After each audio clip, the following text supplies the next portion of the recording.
반갑습니다. 반갑습니다. 오랜만입니다. 네, 잘 지냈습니까? 네 격주했습니다. 뭐라고요? 격주했다? 격주했다고? 아, 격주했다고? 네. 아니, 격주가 했다고 그러는 아, 얘기지. 네네. 우리 진짜 9개월 만에 네. 보네요. 그러게요. 벌써 9개월이나 됐네요. 마지막 방송이 우리가 라이브 했던 그게 마지막 네, 방송이었어요. 그게 마지막 방송이었고. 많은 분들이 제발 두 분이 함께 나오는 프로를 해달라 이런 얘기가 많았다고. 많은 분들 어디서 금시초문인데. 저한테 메일도 오고 그랬었어요. 아 그래요? 네. 저는 작가님 TV에서도 보고 뭐 맨날 라디오도 듣고 해서 오랜만이라는 생각이 안 드는데 네. 저는 되게 오랜만에 느껴지네요. 저는 오디오로만 들어가지고 네, 오디오로 이제 열심히 들었습니다. 오디오만 하다 보니까 지금 비디오가 엉망이 돼서 다시 아 갑자기 또 옛날 그 첫 했던 그 네. 드니 빌레로 여기까지만 네, 네. 하시고 무비썸에서 영어를 연구하는 송경원입니다.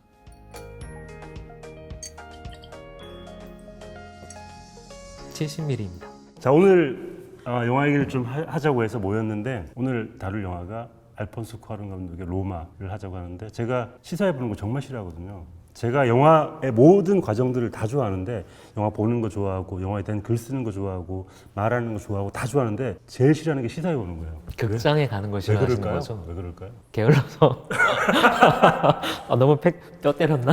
근데 저는 이상하게 시사회 가서 거기 앉아 있고 뭐 그런 과정 자체가 동네 극장 가서 볼 땐 되게 편안한데 약간 불편함 같은 게 있어가지고 계속 하소연을 했더니 이번에는 시사회 안 봐도 된다라고 하셔가지고 네. 방금 얘기해 주신 그 체험, 극장에 가서 영화를 본다는 행위, 그거에 대해서 질문 던지고 있는 영화가 돼버렸어요. 어떻게 하다 보니까 아까 극장에 가는 게 좀 힘들다, 시사에서 이렇게 그런 분위기가 좀 안 맞다라고 얘기하셨잖아요. 아마 전 세계에서 가장 그걸 엄격하게 하는 데가 칸 영화제일 거고, 네. 칸 영화제가 올해 과감하게 넷플릭스를 이제 배제를 했었죠. 네. 넷플릭스 영화 틀지 않는다라고 하고 오히려 시네마의 어떤 기본으로 돌아가겠다라고 여러 가지 이제 장치들 선언들을 했는데, 그때 얘기 나오는 시네마란 무엇인가, 영화란 무엇인가 질문에서 가장 중요한 공간, 중요한 행위 중에 하나가 극장에서 영화를 본다가 아닐까 싶기도 하고, 그런 의미에서 이 로마라는 작품은 되게 앞으로 영화가 어떻게 될지, 미래 영화가 어떻게 나갈지, 조금 좁혀서 얘기하면 시네마라는 게 어떻게 될지에 대해서 좀 가늠해 볼 수 있는 척도, 분기가 되는 영화인 것 같아요. 극장에서 보셨어요? 아니면 넷플릭스에서 보셨어요? 저는 양쪽에서 다 봤어요. 약간 비교를 하고 싶어서 양쪽에서 다 봤는데, 그 전제를 깔면 사실 로마라는 영화는 극장에서 봐야 되는 영화긴 해요. 왜냐면 감독이 그걸 전제로 만들었고 그걸 조건으로 내걸었어요. 4K 이 영상을 틀 수 있는 곳, 그리고 최소 7.1 그 돌비 채널이 되는 곳에서 상영을 해달라고 조건을 내걸었었고, 이번에 국내 개봉할 때도 약간 등급을 나눠서 하긴 하더라고요. 어쨌든 감독이 의도한 바를 온전히 다 즐기려면 사실 그 조건을 맞추는 극장에서 봐야 되는 영화이기 때문에 이걸 극장에서 본 것과 넷플릭스에서 본 게 온전히 같은 영화를 본 거냐라고 질문을 할 수 있는 거죠. 돌비까지는 아니지만 집에서 7.1 채널을 구축할 수 있잖아요. 서라운드 시스템으로. 그럼 그렇게 보면 안 되는 건가? 극장에서 그 공간에서 7.1 채널로 보는 거랑 집에서 7.1 채널로 보는 거랑 차이가 없을 수도 있잖아요. 없을 수도 있죠. 하지만 네. 그 공간이 주는 신비함, 어떤 그 공간이 가지고 있는 아우라 같은 것들을 중요하게 생각한다는 거죠. 같이 보는 행위도 중요하다고 생각하는 같이 보는 거고, 것도 중요하겠구나. 극장이란 공간을 사실 저는 제일 이해 안 되는 것 중에 하나였는데, 칸 영화제를 가면 드레스 코드를 맞추잖아요. 네. 특히 갈라 섹션에 들어가서 첫 상영할 때는 이걸 없으면 이제 못 들어가게 하거든요. 일반 관객도 그렇죠. 초청 표가 있어도 못 들어가요. 그래서 제가 못 들어갔거든요. 못 들어왔어요? 네, 드레스 코드를 못 맞춰서 넥타이와 구두를 신어야 되는데 그걸 못해서 못 들어갔어요. 아 진짜? 네, 사실 그 전까지, 작년까지만 해도 그게 조금 여유가 있었거든요. 이 정도는 봐줘, 뭐 이런 게 있었는데 올해 넷플릭스랑 결별하면서 강화했어요. 올해 못 본 영화가 뭐예요? 그렇게는 못 봤고 나중에 이제 그때 다른 못 봤던 극장에서 영화는 뭔데? 공작이었습니다. 공작? 한국에서 보지 그냥. 네, 공작에서 한에서 첫 상영을 했잖아요. 네, 그래서 반나절, 12시간 늦게 봤죠. 12시간 늦게. 다음날 아침에 봤습니다. 윤종민 감독이 되게 섭섭했겠다. 내 영화를 못 보다니. 여기서 이제 그런 얘기들 할 수 있는 거죠. 네. 그렇게 보는 것만이 영화를 신성시하는 거냐, 영화를 제대로 보는 거냐라고 의문을 제기할 수 있고, 실제로 지금 현실은 각자 다양한 영화 보는 사람도 있잖아요. 네. 뭐 작은 화면으로 보는 사람도 있고 완전히 분할된 화면으로 보는 사람도 있고, 어떤 사람들은 이거에 대해서 넌 영화를 제대로 즐기지 못했어 라고 얘기할 수도 있고, 어떤 사람들은 이렇게 쪼개서 보는 게 뭐 어때? 라고 얘기할 수도 있는 거고. 되게 재밌는 포인트인 게, 사실 영화가 대중예술의 TV에 대항하는 대중예술로 출발을 했잖아요. 근데 영화관에 그런 복장으로 못 간다는 걸 생각해 보면 영화가 앞으로 나아갈 방향 같은 것들을 칸이 약간 좁히고 있다는 생각도 들거든요. 반대로 이제 그걸 확 열어버린 게 베니스였던 거고 그렇죠. 베니스에서 이렇게 넷플릭스 영화들 받아들이고 스트리밍 서비스로 배급되는 영화들을 받아들이면서 사실 영화 질적인 면이 훨씬 더 올라갔어요. 그냥 이건 주관적인 판단이긴 하지만 올해 칸보다 베니스 라인업이 훨씬 좋았거든요. 네. 이게 되게 아이러니한 일들이 벌어지는 거죠. 이런 형식들, 영화가 갖춰야 될 요건들을 강화하는 쪽은 오히려 시네마가 쭈그러들고 반대로 이런 거 열었을 때는 시네마적인 가치, 뭐 미학적인 가치가 늘어나는 영화들이 더 많아지는 지금 굉장히 이상한 교묘한 시기에 있는 것 같아요. 근데 알폰소 쿠아론 감독이 예전부터 제일 유명한 건 롱테이크가 진짜 유명했잖아요. 그렇죠. 그래비티. 롱테이크와 패닝. 그래비티의 그 오프닝 롱테이크 엄청 유명했고 칠드런 오브 맨도 되게 유명했잖아요. 네, 마지막 시퀀스의 그 롱테이크가 명장면, 걸작의 명장면으로.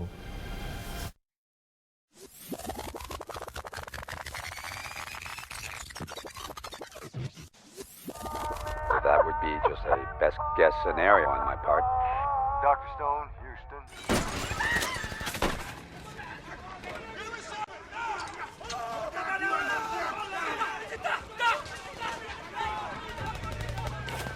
근데 그렇게 보면 그 시네마적이라는 게 어쩌면 알폰소 쿠아론 감독은 영화가 구현할 수 있는 그런 카메라와 공간의 마술 같은 것들을 시네마적이라고 생각을 하는 것 같고 이번 영화도 약간 그런 연장선상에 있는 것 같긴 해요. 네, 이번 영화도 확실히 그런 거에 대한 연장선상에 있긴 한데 그것보다는 훨씬 더 뭐랄까요 전통적인 측면으로 좀 더 돌아간 것 같고 움직임이 훨씬 더 줄었다는 게 좀 저는 의미심장한 것 같아요. 늘 함께하던 촬영 감독이 아니고 이번엔 직접 찍었다고 네, 그러더라고요. 그분이 이제 에마뉴엘 웨츠키 촬영 감독이 마침 이 기간에 다른 촬영이 있어서 부탁을 못하고 내가 보기에는 알폰소 쿠아론 감독이 자기가 찍고 싶어서 생각을 하고 있다가 옳다구나 하고 스케줄이 안 돼? 그럼 내가 찍지라고 했을 가능성도 있어요. 그럴 수도 있을 것 같아요. 왜냐면 이거는 촬영, 편집, 뭐 시나리오 제작, 기획, 연출까지 전부 다 자기가 한 거거든요. 그리고 제가 본 알폰소 쿠아론 감독 영화 중에 가장 사적이고 가장 자기 이야기를 담았기 때문에 어쩌면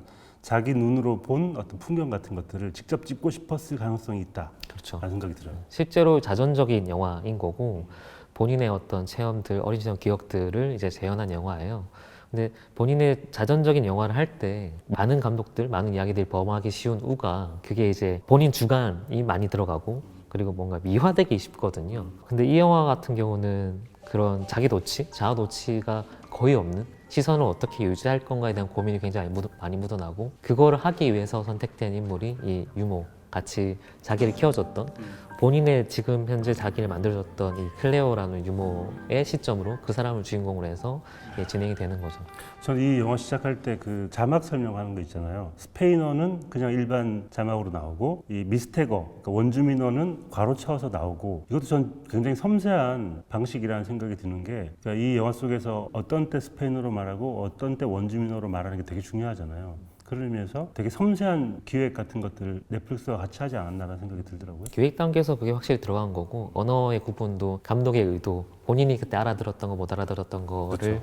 확실히 반영을 했다고 하고 실제로 이 클레오 역을 맡았던 주연 배우는 그 나즈테거를 못해요. 못하는 사람인데 이제 그분에게 이거를 훈련을 시켜서 일부러 이제 그런 구분을 지은 거죠. 그건 확실히 감독의 연출이 들어가 있는 부분인 거죠. 그리고 영화가 흑백으로 찍혔다는 것도 전 의미심장하다는 생각이 들던데 이 감독이 흑백으로 찍은 이유가 있을까요? 흑백하면 그냥 흑백 찍으면 왠지 예술 영화 같고 이런 느낌을 받잖아요. 약간 저예산 같고 약간 싸게 만들고 몇 가지 고정관념이 있죠. 흑백, 롱테이크. 이 영화에서 흑백 화면을 찍은 거는 어쨌든 과거를 회상한다는 의미도 있는 것 같고 저는 움직임을 확실히 보여주고 싶었던 것 같아요. 사실 클래식하다, 영화가 클래식하다는 얘기를 할 때 기준이 뭐냐면 다양한 기준이 있겠지만 제가 생각할 때는 소위 말하는 정보를 줄이는 거 정말 단조롭게, 단순하게, 정직하게 만드는 게 굉장히 중요하다고 보거든요. 초기 영화들이 그랬던 것처럼. 근데 그게 어느 순간부터는 이야기가 복잡해지고 너무 많은 색이 들어가고 너무 많은 편집이 이루어지고 그렇게 하다 보면 결국은 그냥 이야기를 따라가게 되는 영상이 필요 없는 거예요. 이거는 영상이 굳이 영상이 아니라도 조금 과장해서 얘기하면 뭐 가상현실 게임도 전달할 수 있는 건데 이게 왜 굳이 영화야 돼? 라는 의문이 들기 시작하는 거죠. 초기 영화들 정말 사운드와 영상 중에도 필름의 움직임으로만 이루어진 영화들 그거의 어떤 가치들을 다시 되살려보자. 이게 아마 시네마를 사랑하는 사람들의 어떤 가치인 것 같고 그렇게 하려고 하면 자연스럽게 그냥 구성이 심플해져요. 그리고 심플하면서 오는 어떤 아름다움 같은 게 있는 거죠. 네. 받아들이는 정보의 한계가 있으니까 흑백 화면도 저는 그런 측면에서 선택된 것 같고 오히려 저는 흑백 화면 보면서 생각 되게 많이 하게 되던데 인생은 가까이서 보면 컬러지만 멀리서 보면 흑백이다 라는 생각이 들어요. 그러니까 가까이서 보면 색감 같은 것들을 되게 중요하게 생각을 하게 되지만 멀리 떨어져 있으면 색보다는 형체나 질감 같은 게 더 중요하게 보이는 것 같고 우리가 과거를 생각해보고 어린 시절을 생각해보면 색감보다는 질감이 더 많이 떠오르는 것 같아요. 그래서 아마 회상하는 것 그리고 회상하는 어떤 그 질감을 표현하기 위해서 흑백으로 하지 않았을까라는 생각이 들기도 하고 또 한편으로는 이 지금 멕시코에서 계급의 문제가 굉장히 심각하게 있는데 그 계급의 문제가 사실은 피부색과 상관이 있거든요. 그 피부색을 약간 무화시키기 위한 어떤 전략 같은 장치 같은 것일 수도 있겠다라는 생각이 들어서 흑백을 보는 순간 굉장히 많은 생각을 하게 되는 것 같더라고요. 회상이라는 말씀이 되게 와닿는데 이 영화는 아까 자전적인 영화라고 했잖아요. 네. 정말 회상을 위한 영화예요. 본인의 어떤 과거를 되돌아보고 정말 내 삶에 중요한 사람이었는데 너무 당연하게 여겨서 얘기 안 했던 그분에게 보내는 어떻게 보면 연애 편지라고 했던 감사의 편지 같은 영화인데 이런 식으로 보통 이런 식으로 재구성한 영화는 말 그대로 재구성이거든요. 그러다 보니까 환상도 끼어들고 미화도 되고 과장도 되고 그리고 보통 재현을 할 때 진짜를 그대로 옮긴다기보다는 말 그대로 자기 머릿속에 있는 것들이 이미지화 되는 거거든요. 근데 이번 영화 같은 경우는 정말 그걸 객관적으로 좀 접근을 하겠다라는 의도, 야심 같은 게 확실히 있었던 것 같고 그게 이 영화 전체에 다 깔려 있어요. 이를테면 리얼리티를 추구한 영화들은 전체 전경 보여주고 어떻게 있는 거 보여주고 구성을 다 그려나가잖아요. 근데 이 영화는 사람이 딱 볼 수 있는 것만 찍어요. 예를 들면 그래비티 같은 영화, 전작인 그래비티랑 가장 큰 차이 중에 하나인 그건 것 같은데 저는 사실 솔직히 얘기하면 알폰소 쿠아론 감독 그렇게 좋아하지 않았거든요. 네. 심지어 칠드런 오맨의 그 네. 결정적인 슬슬 이제 고백하기 시작하는 분이 예전에 한번 한번 있었던 것 같은데. 먼저 밝혀두고 시작을 하면 저는 논란의 애찬론자는 아니거든요. 네. 네, 스타라 하면 팬이 있고 또 안티팬이 있는 거죠. 그 칠드맨의 모두가 극찬하는 그 롱테이크 씬도 전 좀 과하다고 생각했어요. 왜냐면 그렇게 카메라가 움직이는 순간 카메라의 움직임이라는 게 자각이 돼버린단 말이죠. 그리고 실제로 카메라의 시선이라기보다는 그건 어떻게 보면 신의 시선이거든요. 모든 공간을 다 휘젓고 다닐 수 있는 어떤 신의 시선인 건데 이번에는 카메라가 거의 대부분 땅에 박혀 있어요. 물론 움직이긴 하는데 기본적으로 땅에 박혀 있고 사람이 볼 수 없는 것을 보진 않아요. 한 사람분의 시선을 카메라가 재현한다는 거. 그게 조금 의미를 부여하자면 정말 한 사람분의 역사를 카메라가 잡아낸다. 그런 의미가 있는 것 같고 지금 오늘의 나를 구성하게 했던 것들이 어떻게 쌓여왔는가. 그 쌓여온 시간들, 방식들을 찬찬하게 쌓아나간 영화. 그렇기 때문에 이미지도 쓰지만 사운드가 엄청 중요한 거예요. 네. 그 알폰소 쿠아론 실제로 인터뷰할 때 여러 차례 얘기한 것 중에 하나인데 사운드를 왜 그렇게 중시했냐라고 하니까 기억을 구성하는 게 여러 가지가 있잖아요. 저 같은 경우는 그림으로 그려지진 않는 것 같아요. 저도 약간 냄새 이런 거에 집착. 그렇죠. 어릴 때 일요일 아침에 늦게 일어나면 어머니가 그 도마에다가 음식 만드는 소리 타닥타닥타닥 이 소리 나거나 아니면 TV 소리, TV를 누가 켜놔가지고 그 TV에서 흘러나오는 소리 같은 것들이 아주 오랫동안 기억에 남죠. 기억을 구성하는 것들이 뭐 오감이 다 있잖아요. 근데 사실 영화가 실질적으로는 후각이나 뭐 미각 같은 거를 채워줄 수는 없으니까 촉감도 채워줄 수 없고 그래서 나머지 시각 이외 나머지 중에 할 수 있는 청각을 최대한 디테일하게 만드는 거고 이 영화의 사운드 같은 경우는 그냥 사실 같아가 아니고 그 공간에 있는 것처럼 차오르게 만들어져 있거든요. 그래서 사운드 배치되어 있는 것도 굉장히 좀 고도로 상징화되어 있는 거고 실제 내가 이 공간에 있다는 느낌을 주는 사운드들 어느 순서로 오고 이 사운드가 어디로 가고 빠지는 그게 사실 의미 부여가 되어 있는 거기 때문에 네. 그래서 사운드를 굉장히 중요하시 여긴 것 같아요. 저도 최고의 그 노이즈 캔슬링 헤드폰으로 영화를 관람한 사람으로서 보면 보통 사운드가 가까운 소리, 먼 소리, 아주 먼 소리 이렇게 구분이 된다면 이 영화에서 한 10단계 이상이 되는 것 같아요. 아주 가까운 소리, 조금 가까운 소리, 조금 덜 가까운 소리 뭐 이런 식으로 단계들이 너무 많아가지고 레이어가 엄청나게 많아서 그 소리 하나가 어디에 있는지 거리감 같은 게 너무너무 선명하게 느껴져서 그런 면에서는 그 자리에 가 있는 것 같은 약간 아까 말씀하신 것처럼 카메라가 1인분의 시점 같은 걸 보여주는 게 1인칭 카메라 시점 같은 게 느껴졌다면 사운드 역시 약간 1인칭 사운드 시점 같은 시점이 아니구나 청점. 그래서 어떤 한 공간에 들어서 그 소리들을 체험하는 것 같은 그런 느낌이 들더라고요. 이 고전 영화는 되게 고리타분하고 딱딱하고 평면적이고 아 그렇게 생각하세요? 3D에 비해서 그렇다는 고전 영화 되게 좋아해요. 그래요? 고정관념이 있지 않나? 네. 그리고 최첨단 기술, 뭐 이를테면 3D나 VR 이런 것들은 입체감을 부여한다라고 생각하고 고전 영화들은 그 반대라고 생각하기 쉬운데 사실은 영화가 처음 시작될 때부터 영화는 입체감을 주는 매체였거든요. 네. 놀람을 주는 매체인 거고 리얼리티를 위한 매체인 거고 그 안에서 입체감을 주는 방식들 여러 가지 이미 만들었어요. 근데 점차 속도에 쫓아서 이렇게 쫓겨서 이게 잊혀지다가 고전 영화를 사랑하거나 부활시키고자 하는 그 가치들을 좀 소중히 여기는 감독들 같은 경우는 그거를 깨워내는 거죠. 어떤 감독은 되게 느린 속도, 느린 박자로 이 화면 속에 그걸 천천히 보도록 유도하기도 하고 사실은 아까 레이어라고 말씀하셨는데 이 영화에서 제일 중요한 게 그거예요. 시각은 정경, 중경, 후경이 있잖아요. 너무 뚜렷이 보여요. 근데 청각은 그게 없단 말이죠. 없다고 생각을 해요. 근데 이 영화는 그 청각의 레이어들을 최대한 촘촘히 깔아서 네가 진짜 저 시점에 저기 있었던 것처럼 만들고 싶은 야심이 있는 영화죠. 아마 그래서 이야기는 더 단순화시켰던 것 같아요. 백인 중산층 멕시코의 저 진짜 약간 이거 낚였었는데 처음에 로마라는 제목을 보고 이건 내 인생 영화 될 것 같다. 나 이탈리아 로마를 너무 사랑하거든요. 알고 보니까 멕시코 시티의 로마더라고요. 그래서 거기 한번 낚였고 로마라는 얘기를 딱 듣는 순간 여기에서 뭔가 대단한 일이 일어날 것 같은데 영화는 진짜 별 얘기가 없고 멕시코 시티 로마에 살고 있는 백인 중산층 한 가족의 아이가 4명이 있죠. 유머로 있는 클레오의 시점에서 어떤 사건들을 보고 멕시코의 어떤 현대사와 약간 상관이 있게 흘러가다가 끝나버리는 그런 영화처럼 보여서 스토리는 굉장히 단순화시키고 시각이나 청각을 오히려 강조시킨 그런 느낌 같은 게 있더라고요. 사실 사적인 역사로 보면 굉장히 큰 일이잖아요. 그렇죠. 부모가 이혼을 하고 그리고 또 클레오의 입장에서 얘기를 하면 나쁜 남자친구한테 네. 버림을 받기도 하고 임신을 하기도 나쁜 하고 놈, 나쁜 자식. 아이를 잃기도 하고 굉장히 큰 사건들이란 말이죠. 근데 우리가 영화를 볼 때는 특히 그렇게 큰 역사적 사건이 있는 그 속에서 볼 때는 너무 사소한 사건이니까 별일 아니다라고 넘어갔던 것. 근데 하지만 그렇게 쌓여왔던 게 오늘의 나를 만든 거고 그 별일 아님의 가장 사적인 기억들, 사적인 체험들, 자전적 얘기가 어떻게 보면 가장 정치적인 얘기이기도 하거든요. 그 시대를 제대로 보여주는 거고 그거를 그냥 그대로 구현을 한 것 같아요. 그래서 지금 현재 동원 가능한 영화적인 기술, 연출법, 문법들을 최대한 활용해서 정말 사적 기억을 공적인 역사까지 나아가게 만드는 그 과정을 보여준 영화인 거고 그 과정을 보여주는 방식이 너무 사실 아름다웠죠. 이 얘기에 아름답다는 그 단어가 적절할지는 모르겠는데 중간중간에 사실 굉장히 슬픈 사건들이 있으니까 그럼에도 불구하고 끝날 때 그 대망의 엔딩쯤에 이르면 정말 아름답다고 느낄 수밖에 없는 영화인 거고 한 사람분의 역사를 내가 본 만큼만 보여주는 건데 저도 사실 어린 시절 그런 기억이 있거든요. 저는 88 올림픽을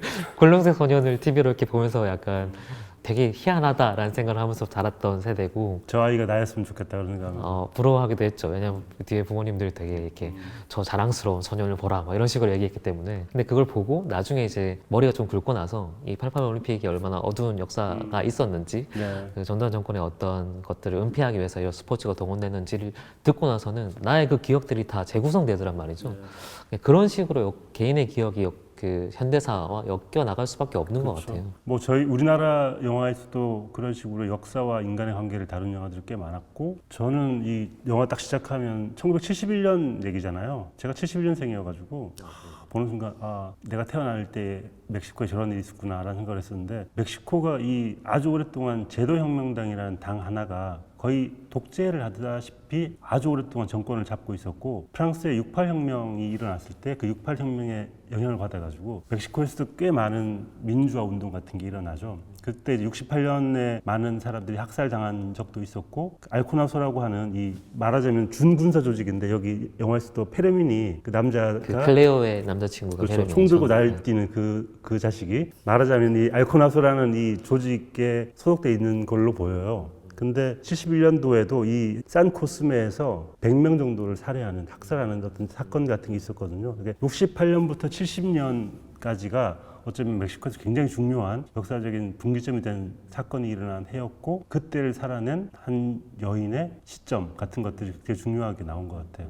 그 실제 그 페르민 같은 경우는 아까 알코나소 조직에 이를테면 그때 당시에 뭐 불량배들이나 뭐 이런 사람들 혈기왕성한 청년들 모아서 이렇게 만들었을 건데 페르민은 그냥 정말 우수를 좋아하는 사람처럼 나오다가 아마 그렇게 자기도 모르게 나쁜 행위에 가담하게 됐을 거고 보통 그런 시위 장면 같은 걸 보여줄 때 막 안에 해집고 들어가고 이런 그렇죠. 거 하고 싶거든요. 실제로 이거 촬영할 때도 그 장면 세팅을 할 때 어마어마한 공이 들었어요. 왜냐면 멕시코 시티에서 촬영이 사실 쉽지 않기 때문에 거기에 통제하는데도 시간 많이 들고 꽤 많은 시간과 공과 사람이 동원된 그리고 그 거기 장소를 71년에 맞게 다시 리디자인을 해야 되니까 새로 엄청나게 만들어야 많은 되니까요. 시간과 공이 들 수밖에 없는데 그걸 잘 안 보여줘요. 그렇죠. 네.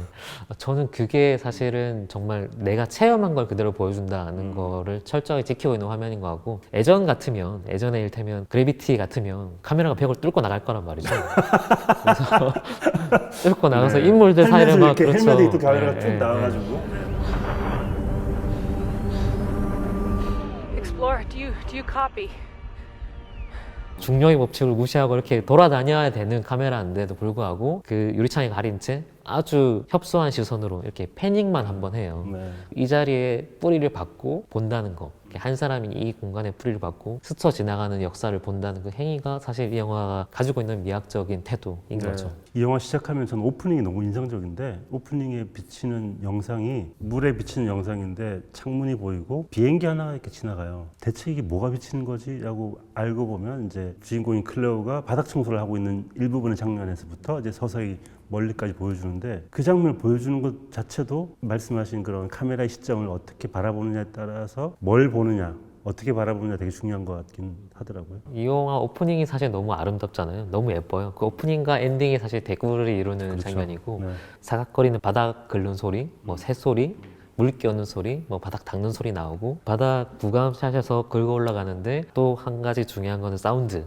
사운드가 그렇죠. 이 상황이 어떤 건지를 설명해주는 사운드. 아, 이 영화 이렇게 전개되겠구나라고 생각하게끔 만들고 그리고 물이 끼얹어지고 그래서 거품이 일어나죠. 그 물이 끼얹는 속도가 점점 빨라지면서 이렇게 마치 파도 치는 것 같은 그 이미지. 영화를 다 보고 나면 아, 첫 장면에 물이 바다였구나 라는 생각을 하게 될 것 같아요. 왜냐하면 거품이 일어나고 쓸려 나오고 쓸려 들어가는 그 장면이 어쩌면 파도처럼 느껴지기도 해요. 그 파도 이미지를 만들기 위해서 첫 장면을 일부러 이제 그렇게 구성한 것 같고 그렇게 파도 이미지가 맨 마지막에 아까 끝장면과 이제 연결이 되는 거죠. 그렇게 했을 때 달려온 시간들이 탁 터지는 그런 것들 좀 보여주는 네. 되게 미학적으로 잘 구성된 일종의 수미 구성시킨, 쌍관 같은 네. 수미 파도 같은 그런 수미 파도 같은 그런 그렇죠. 느낌인 거죠. 첫 네. 장면인 거고 거기서 중요한 것 중에 하나가 이제 물가 그 물 웅덩이 비치는 이미지인 것 같아요. 수시로 이 영화에는 물 웅덩이가 자주 나오고 거기에 이미지들이 비치거든요. 근데 감독이 이제 이거는 인터뷰를 좀 빌면 그렇게 물 이미지를 보여준 게 반사된 하늘의 모습을 보여주는 건데 그게 결국은 천국이라고 하는 게 물에 반영된 이미지에 불과한 거다. 결국은 이 영화는 천국과 지상을 오가는 이야기인데 그 얘기가 사실 영화의 레이어를 다 설명해 주는 것 같기도 해요. 영화는 뭐 1층, 2층, 그리고 옥상 공간이 있죠. 이 집의 공간이.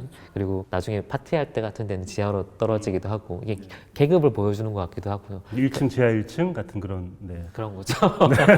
아니 뭐 PPL은 아니에요. 그냥 떠올라서 1층, 지하 1층이 중요하다 생각이 들고요. 그리고 첫 장면부터 비행기가 되게 중요한 장면마다 비행기가 날아가요. 네. 첫 장면 물웅덩이에 비행기 날아가고 그다음에 그 소베크 교수가 막 이렇게 뭔가 멋진 걸 하려고 그러는데 뒤에 비행기가 날아가고 그리고 엔딩에서 엔딩에서 비행기가 결국은 뭐 일테면 완성된 삶, 아름다움, 그 결정적 순간 천국을 하는 비행기?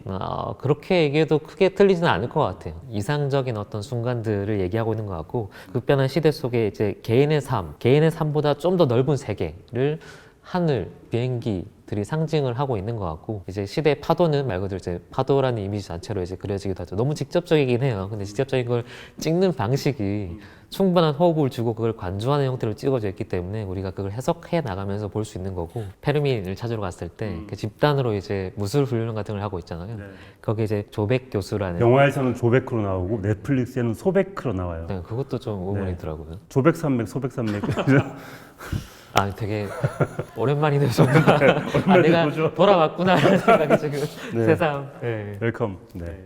한편으로는 이게 되게 의미심장한 장면이라고 저는 느꼈어요. 왜냐하면 그 교수가 여러분의 정신이 육체를 움직이는 겁니다. 뭐 이런 얘기를 하고 내가 뭘 보여주겠습니다 하고 딱 하는데 정말 별거 아닌 동작을 해요. 한 발을 그냥 드는 학다리 자세 같은 동작을 하죠. 영화 보고 나서 그거 해봤다 안 해봤다? 아, 해봤습니다.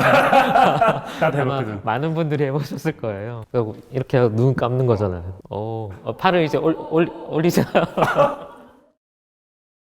그게 사실 진짜 어려운 거예요. 어려워요. 눈 감고 네. 한 발 들고 균형 잡는 게 정말 힘든 일이지만 이 장면에서 딱 두 명만 그걸 완벽하게 해내잖아요. 그렇죠. 그 교수와 이 클레오가 네. 그걸 해내고 있는 장면을 보여주는데 이 영화에서 유일하게 정신이 육체를 지배하고 있는 그러니까 모든 걸 품고 있는 존재라는 걸 보여주는 거고 그 순간에 비행기가 지나간다는 게 되게 중요해요. 이 영화에 딱 3번 지나가는 비행기가 사실 어떻게 보면 이상적인 상태를 나타내는 거기도 하거든요. 근데 첫 번째는 물에 비친 가짜 이미지를 보여줬고 두 번째는 그 지나갈 때 그 순간을 완성하는 어떤 클레오의 모습을 보여주고 마지막에 처음으로 사실 이 영화에서 거의 대부분의 모든 카메라 움직임이 틸트업을 안 하거든요. 그러니까 위를 보지 않아요. 네. 늘 수평 패닝만 운동만 하죠. 해요.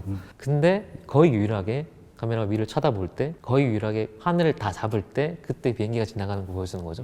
어떻게 보면 그 이미지 자체가 천국의 계단에 올라가는 클레어의 모습을 보여주고 싶은 이미지인 거고 실제로 계단을 올라가고 있는 모습을 보여주는 거고 그때 그 동작을 할 때 소백석 선수가 하는 대사가 있는데 뭘 기대하셨나요? 공중부양? 그런 거 없다라고 얘기하는데 저는 어떤 의미에서는 이게 아주 어렵습니다 해보세요 라고 하는데 어떤 의미에서는 그게 시네마인 것 같아요. 우리가 영화라고 하면 점점 거창한 무언가를 생각하잖아요. 심지어는 뭐 이상한 안경도 써야 되고 옆에서도 화면이 나오고 별의별 기술을 다 동원하는데 그런 게 아니다. 지금 이거를 할 수 있는 게 시네마야. 납득되고 있어. 이미 다 해왔어 라고 이제 새삼 그 장면을 통해서 보여주는 건 거죠. 그래서 저는 이 영화에서 구성하고 있는 화면 구성 방식이 입체화돼 있다는 걸 새삼 느꼈는데 정경, 주경, 후경이 확실히 구분돼 있고 사실 3D라는 게 처음에 등장했을 때는 쇼크의 효과였고 그래서 공포 영화랑 붙었죠. 근데 그걸 바꾼 사람이 이제 제임스 카메론이 깊이감을 주면서 안으로 들어가는 이게 입체감을 줄 수 있습니다 라고 신기한 기술로 제공을 했는데 사실 그때 많은 영화학자들이 반발했던 것 중에 하나가 뭐냐면 영화에서 깊이감 이미 진작에 마련돼 있습니다 라고 하고 영화 공간감을 만들어내는 방식들을 설명하기 시작했었거든요. 그게 기온을 거슬러 올라가면 심지어 기차의 도착까지 가는 거예요. 소실점을 만들어주는 사선으로. 그러니까 이 영화에서는 종횡 의 그 이미지들이 등장하는데 횡의 이미지들은 주로 이제 카메라 패닝들 카메라가 따라가면서 움직임을 보여줄 때는 거의 대부분 횡이에요. 공간을 보여줄 때라든지. 근데 종의 이미지들이 그 전에 꼭 한 번씩 등장을 해요. 공간의 깊이감을 배치하는 정경, 중경, 후경에 배치된 이미지들이 반복적으로 등장하는데 그렇게 등장할 때 심지어 어떻게도 하냐면 꼭 마지막에 멈추는 화면을 사선으로 만들어줘요. 깊이감을 나타내기 위해서.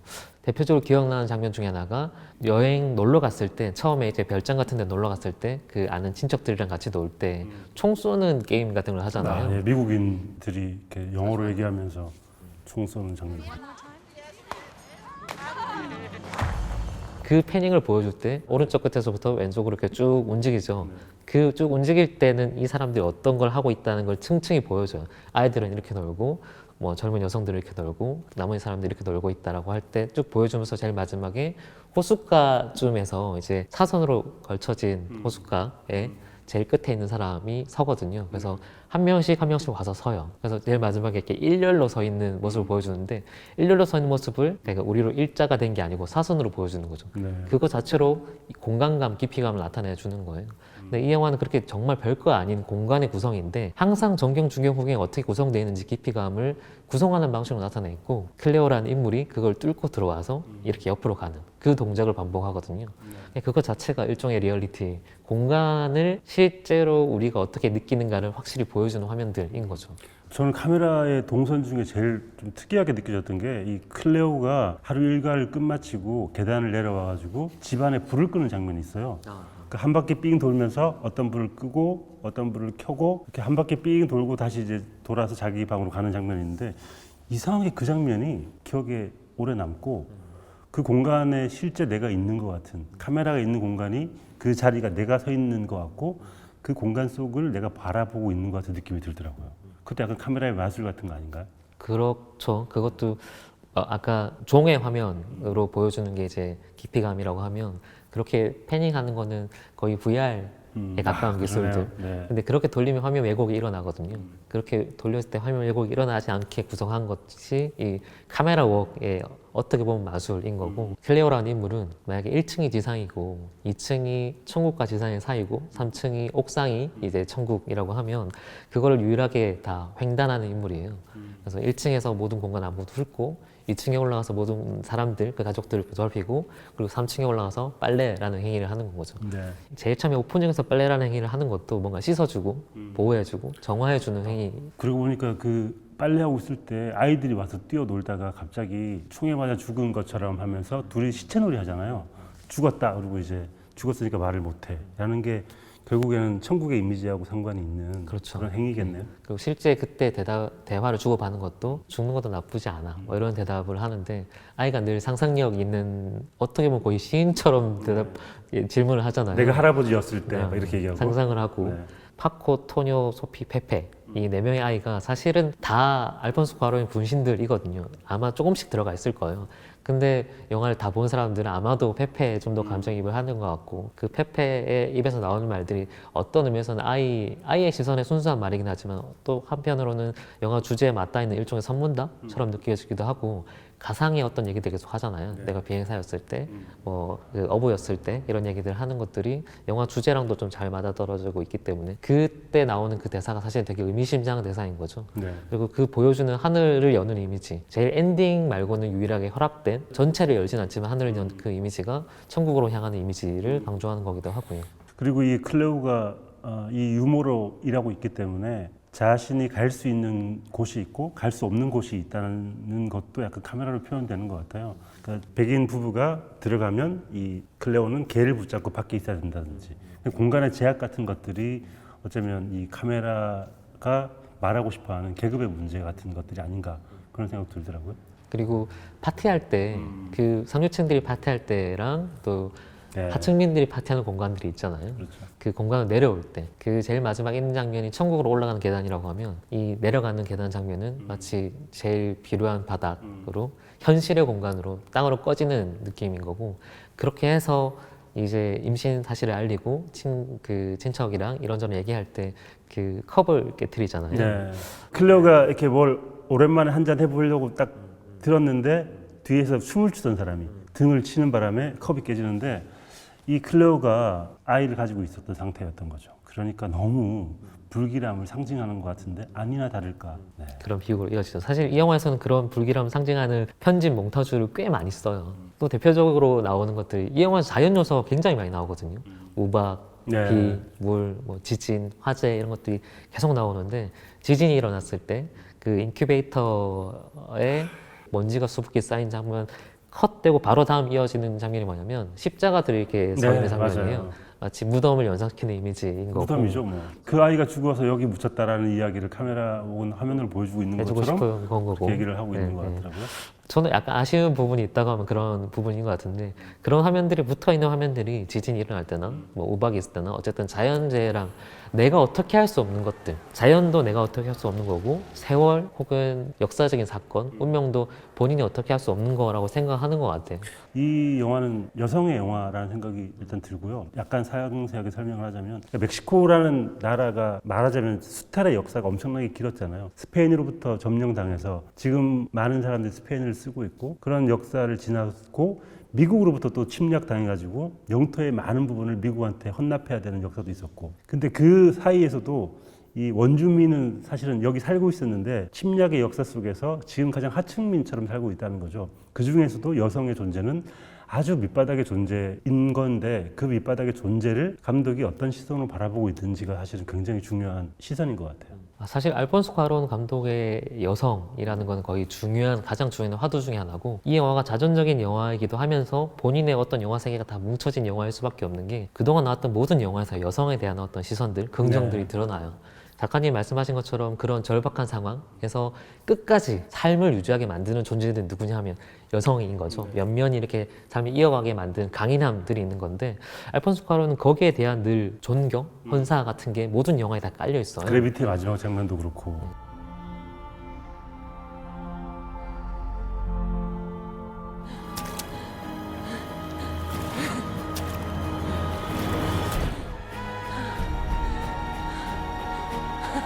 결국 살아남는 것은 여성인 거고 원작 있는 걸 각색한 위대한 유산에서도 여성 캐릭터가 굉장히 진취적이고 네. 상황을 이끌고 나가는 존재로 그려지고 이투마마는 뭐 더 말할 것도 네. 없고요. 사실 저는 로마가 제일 가까운 영화가 뭐냐고 하면 이투마마인 것 네, 같거든요. 역사와 개인이 결부되는 방식이라든지 사실 비슷한 장면도 되게 많아요. 아까 그 십자가 장면도 이투마마에 나오는 장면과 거의 흡사하고 바닷가 여행 떠나는 장면도 사실 이투마마에 연상시키는 장면인 거고 아까 위대한 유산을 얘기하면 영화관을 자주 가잖아요. 영화관 이 꼬마들이 자주 가는데 이 여인 그 클레어도 자주 가고 네. 영화관을 가는 장면들 같은 거는 또 위대한 유산에 나온 장면들을 되게 연상시키는 장면이거든요. 그러니까 이 여기서 영화관 가서 보는 영화가 우주 탈출이라고 번역되는데 그게 마로니드잖아요. 마로니드라는 영화죠. 68년도 작품이었나? 69년도였나? 거기 나오는 얼굴을 보는데 조지 클루니하고 너무 닮은 것 같아요. 그레고리 페이겠죠? 그렇죠. 그럴 텐데 물론 이제 그래비티라는 이 알폰소 쿠아론 감독의 영화가 밑바탕에 둔 게 이 마로니드니까 거기서 가져온 걸 텐데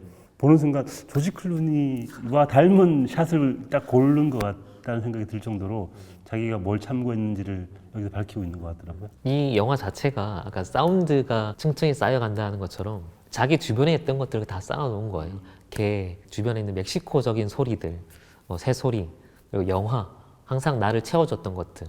사실 지금까지 나를 다 채워준 건데 내가 한 번도 그 사람에 대해서 그 사람 시점에서 얘기해보지 못한 유일한 존재가 이 유모였고 오늘 나를 있게 해준 유모에 대한 기억을 다시 반추시키는 거죠. 그거에 자신의 어떤 유년 시절 투영을 시키는 거고 나를 둘러쌌던 것들을 하나씩 그냥 리얼리티하게 재현을 시키는 영화라고 봐도 크게 틀리지 않을 것 같아요. 그 요소 중에 하나가 이제 본인의 영화인 거고 곳곳에 본인의 영화에 대한 오마주들이 녹아 있고 반대로 얘기하면 예전에 만들었던 본인의 영화가 자기 삶에 대한 모습들이 다 녹아 있는 거예요. 자기가 보고 체험하고 이 겪어왔던 것들이 영화에 조금씩이라도 다 녹아 있는 거죠. 근데 그 뿌리, 가장 큰 기둥이 뭐냐 하면 결국 여성.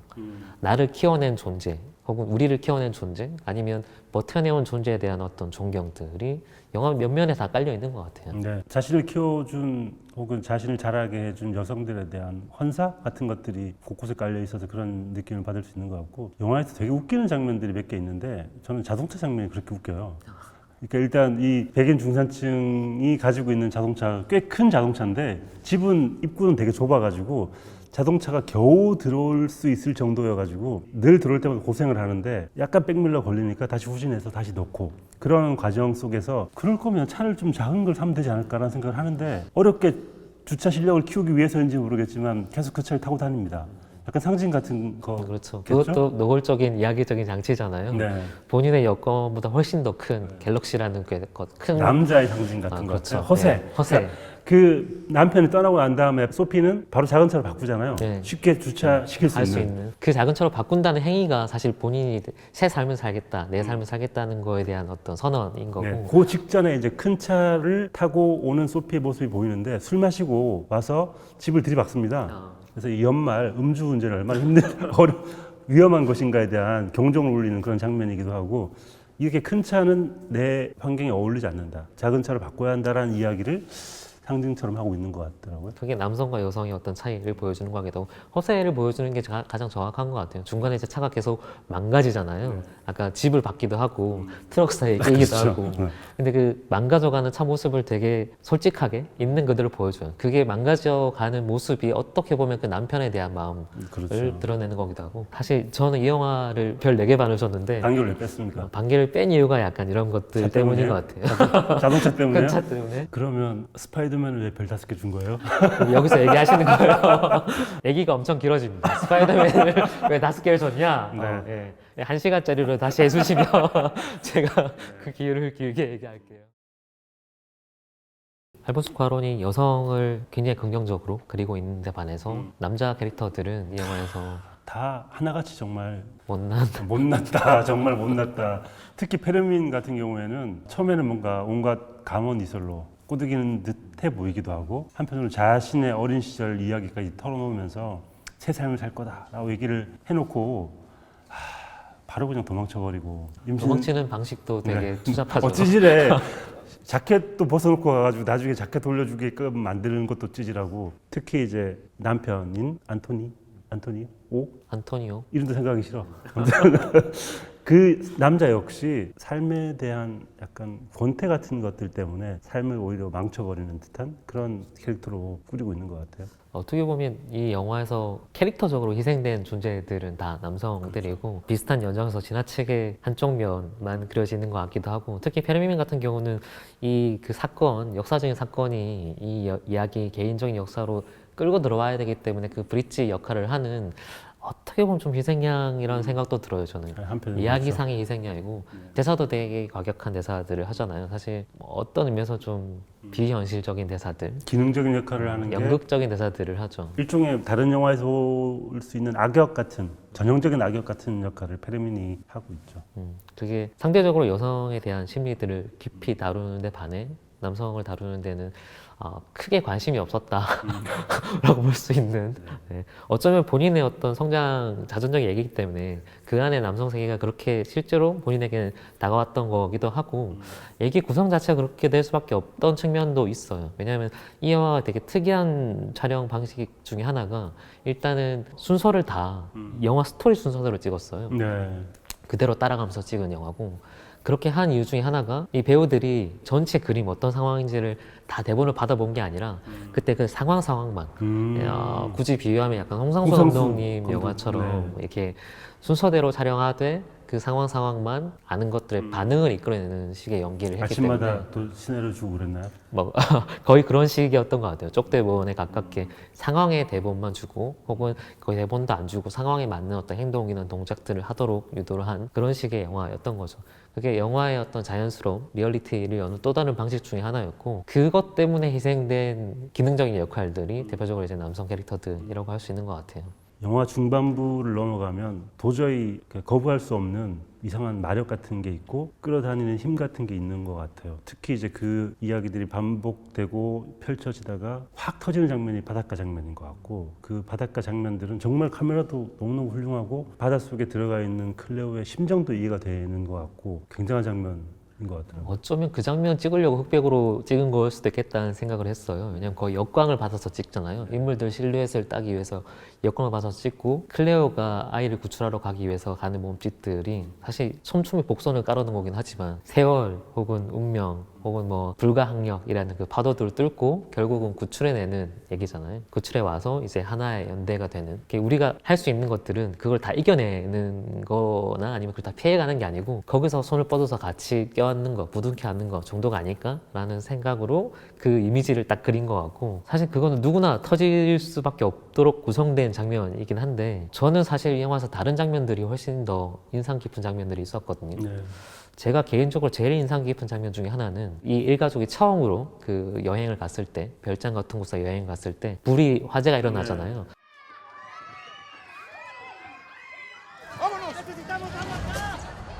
기본적으로 이 영화의 카메라 패닝은 이 공간을 다 훑는다는 의미도 있는데 거의 시계추 운동에 가깝거든요. 거의 왔다 갔다예요. 왔다 갔다의 어떤 박자들을 다 맞추고 있는 운동인 거고 그렇게 해서 이제 화재 현장으로 이제 시계추의 카메라가 쭉 가죠. 이게 계급이 쫙 나뉘잖아요. 열심히 불을 끄는 일렬로 이제 줄을 서서 이 라인을 만들어라고 해서 열심히 불을 끄는 하인들과 그걸 지켜보는 이제 고용인들과 거기서 신나서 놀고 있는 아이들이 있고 거기서 갑자기 굉장히 연극적으로 한 인물이 약간 그 분장을 하고 있던 인물이 노래를 부르는 불난 집에 부채질하는 기름 붓는 어떤 역할을 그 사람이 하고 있는 거죠. 그 순간 이 영화가 갑자기 뭐랄까요 환상으로 빠져드는 것 같은 느낌이 드는 갑자기 하나의 연극을 보는 것 같은 느낌이 들기도 하고 그 장면 자체가 굉장히 인상적이었던 게 아까 말씀드린 이 영화는 정경, 중경, 후경이 계속 반복이 되거든요. 레이어가 계속 나뉘어져 있고 근데 그 장면 자체는 롱샷으로 이렇게 다 잡고 있다가 그 인물이 딱 나오는 순간 정경과 후경이 구분이 돼요. 그 인물이 앞에 나와서 연극적인 노래를 부르고 그리고 퇴장을 하는 순간과 함께 그 장면이 끝나는 거예요. 정말 연극적이네. 네. 그렇게 하고 그 인파적으로 살아나서 그 화재 현장이 끝나고서 바로 이어진 장면이 클레오가 아이들 뛰어노는 것들을 지켜보는 장면이거든요.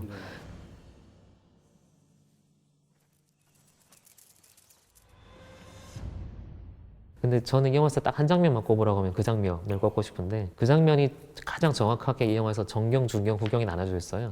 정경에는 클레오가 아이들을 바라보고 있는 가장 높은 단에 서 있고 중간에는 이제 아이들이 뛰어놀고 있는 그리고 후경에는 양떼와 그 전체 배경들이 이제 그려지고 있어요. 이렇게 하나의 풍경을 딱 만들어 놓고 클레오가 그걸 보면서 하는 얘기가 고향으로 돌아온 것 같아요 라고 하고 소리도 비슷하고 냄새도 똑같아요 라고 하거든요. 근데 아까 처음에 얘기한 것처럼 이 영화는 소리, 냄새, 청각, 시각을 다 동원해서 하나의 어떤 타임머신을 만들고 싶었던 영화인 것 같은데 근데 그 장면에는 그냥 제가 착각일 수도 있지만 진짜 냄새도 나는 것 같고 클레오가 어떤 어떤 심정이 냄새였습니까? 약간 불탄 다음에 약간 그런 재 냄새 그런 거 아니었을까요? 그런 비슷한 전날 냄새겠죠. 불이 엄청나게 났을 테니까. 시골의 냄새 그렇죠. 볏집이 타고 난 다음에 나는 냄새 같은 것들. 그런 착각을 할 것 같은 대사를 던져주고 그 장면에서 양떼가 거의 유일하게 이 영화는 확실히 종과 횡의 움직임을 지키고 있거든요. 근데 거의 유일하게 이 양떼가 가로질러 와요. 이렇게 정경, 중경, 후경을 다 뚫고 들어오거든요. 그때 느껴지는 어떤 움직임들이 약간의 쇼크 같은 게 있었어요. 일단 기본적으로 정경, 중경, 후경 나누면 그것도 약간 관습적으로 보거든요. 막들을 인물들이 뚫고 들어오지는 않겠다. 화면을 가르면서 이렇게 오는. 그렇죠. 그렇게 오진 않는다라고 생각을 하는데 그 동물이 이렇게 우연히 침범에 들어오는 순간 저거는 우연히 찍힌 걸 거야라는 생각도 들고 그래요? 아닐 수도 있겠지만 양 정도는 감독이 어떻게 조작할 수 있지 않았을까?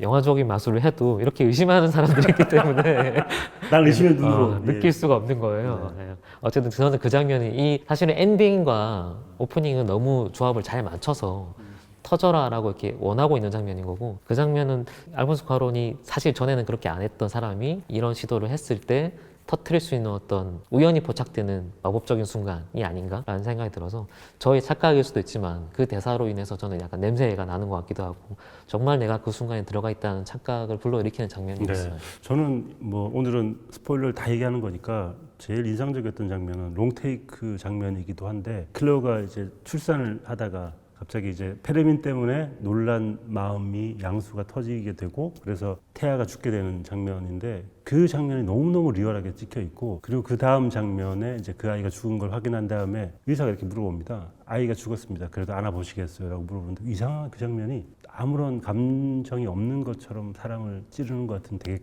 엄청난 울림이 있는 장면이었고 결국에는 클레오는 자신이 품었던 아이를 죽음으로 보낼 수밖에 없었는데 한 아이를 살려내잖아요. 그게 어쩌면 클레오가 닥쳐있는 현실 같은 것들을 스스로 극복해내는 방식 같은 그런 생각이 들기도 하고 그래서 아이가 죽고 한 아이를 살려내는 그 장면이 이상하게 저는 후반부에 큰 감동이 있더라고요. 그래서 제일 오랫동안 기억에 남는 장면이 그 장면인 것 같아요. 그 장면과 엔딩 장면을 연결해서 볼 때 저도 이게 왜 칠드런 오브 맨을 찍고 나서 이걸 찍어야 했는지 찍고 싶었는지를 알 수 있는 장면이었고 한편으로 좀 슬프고 잔인한 얘기지만 그 아이가 끝까지 살아남았을 때 펼쳐진 역사는 사실 그렇게 잘 상상이 안 돼요. 어떻게 보면 운명적으로 그렇게 될 수밖에 없는 아이였고 그게 시대라는 비극을 나타내는 거인 것 같고 클레오가 끝내 자기가 말하고 싶었지만 하지 못하는 대사를 그 순간에 하잖아요. 네. 본인이 그 아이를 원하지 않았다는. 사실 그 심정이 뭐 슬픔이나 고독이나 이렇게 몇 마디 단어로 할 수 없는 되게 복잡한 상황이기 때문에 그 심정을 클로즈업하지 않고 아니면 그 장면을 어떤 걸 만들지 않고 딱 그 실루엣으로만 처리한다는 게 또 이 영화가 보여주고 있는 시대를 읽어내는 사람의 감정에 접근하는 거리감인 것 같아요. 저는 그 이상하게 파도가 나오면 약간 무장해지는 게 있어요. 보고 있으면 이상하게 마음이 이렇게 찡해지는 게 있거든요. 여기서 마지막 장면에서 클레오가 파도를 한 굽이 한 굽이 넘어가면서 이렇게 계속 이겨내는 장면들을 보고 있으니까 되게 이상하게 뭉클해지더라고요. 약간 어떻게 보면 반칙 같아요. 그런 그죠. 자연물의 리듬들을 영화에 그대로 옮겨올 때는 정말 무장이 되는 것들이 있고 사실 난 나중에 내가 영화 만들면 무조건 파도 장면은 나와. 이게 그거를 롱테이크를 쓴다고 나 거장이 아닌 것처럼 그걸 쓰는 순간 지루해질 수도 있는 파도 장면들만 지금 다 모아서 보고 지금 쌓아두고 있거든요. 아카이빙하고 있거든요. 지금 감독 데뷔 선언을 하시는 거예요. 언젠가는 네. 언젠가는 네, 그걸로 제목을 아예 파도로 제목을 할까? 파도로 네. 오랜만에 또 이 송경원 평론가님이랑 얘기를 하니까 평소에 또 잘 까먹고 있다가 생각 안 하게 되는 구도 또 시점 이런 얘기를 들으니까 네, 공부하는 느낌이 좋네요. 진짜요? 네, 진짜 좋았어요. 네. 이 영화를 볼 때 저는 이야기에 빠져들어서 보니까 구도라든지 뭐 이렇게 종과 횡 생각을 별로 안 하고 보게 되는데 이 얘기를 들으니까 한번 집에 가서 다시 한번 그런 장면들 찾아보고 싶기도 하고. 저도 오랜만에 뵈니까 일단은 살이 너무 빠져서 좀 질투가 나고 네. 이야기에 대한 뭐 말씀하신 것처럼 그런 것들도 잘 해주시고 그것보다는 저거 아니에요? 여전히 이 사람은 쓸데없는 얘기를 어느 타이밍에 치고 들어올지 쓸데없는 모르는 얘기를 많이 하는구나. 집에 돌아온 것 같죠? 아까 제일 좋아하는 장면이라고 얘기해줬던 클레오가 있고 전경, 후경, 중경 얘기를 하셨잖아요. 말하자면 여기가 제가 정경이 돼가지고 집에 돌아온 것 같은 느낌이 드시잖아요. 이런 게 어쩌면 일상의 행복, 익숙한 것들의 행복 같은 게 아닌가. 지나친 상징과 과잉 해석이 그러니까 결론은 종종 만나서 이렇게 얘기도 좀 하고 네. 그러자는 거고요. 특히 뭐 로마는 워낙 제가 좋아하는 감독의 영화여서 얘기하는 게 좋았고요. 다음에 또 재밌는 영화가 있으면 시사회 안 봐도 되는 영화가 있으면 네, 그 얘기를 할 것 같아서 조마조마했는데 네, 한번 또 다시 만나기로 하고요. 네, 오늘 뭐 알겠습니다. 재밌었습니다. 네. 갑시다. 가세요. 네.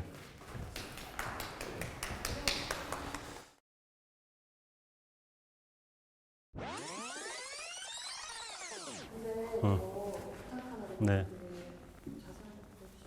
뭐요?